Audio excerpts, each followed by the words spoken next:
সুদামা ছিলেন উজ্জয়িনীর এক ঋষি আশ্রমের একসঙ্গে পড়াশোনা করার অন্তরঙ্গ বন্ধু। বড় হওয়ার পর কৃষ্ণ দ্বারকায় রাজা হলেও সুদামা চরম দারিদ্র্যের জীবনযাপন করতেন।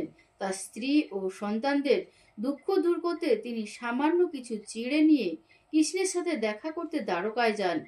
জীর্ণ পোশাক ও দরিদ্র অবস্থায় সুদামা কৃষ্ণের বিশাল প্রাসাদের ফটকে পৌঁছালেও রক্ষীরা প্রথমে তাকে প্রবেশে বাধা দেয়, কিন্তু কৃষ্ণ নিজেই ছুটে এসে তাকে আলিঙ্গন করেন। কৃষ্ণ সুদামার পায়ে কাঁটা বিঁধে থাকার কারণে তার পা ধুয়ে দেন, তার দুঃখ ভাগ করে নেন এবং তাকে আসনে বসিয়ে আপ্যায়ন করেন।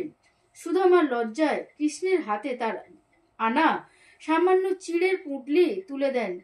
কৃষ্ণ সেই চিড়ে পরম তৃপ্তি সহকারে আহার করেন, যা তার কাছে অমৃতের চেয়েও বেশি ছিল।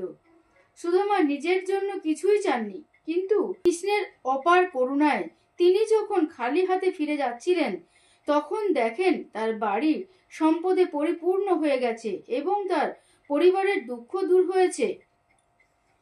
এই গল্পটি শিক্ষা দেয় যে ঈশ্বর তার ভক্তের ভক্তি ও ভালোবাসাকে সবচেয়ে বেশি মূল্য দেন।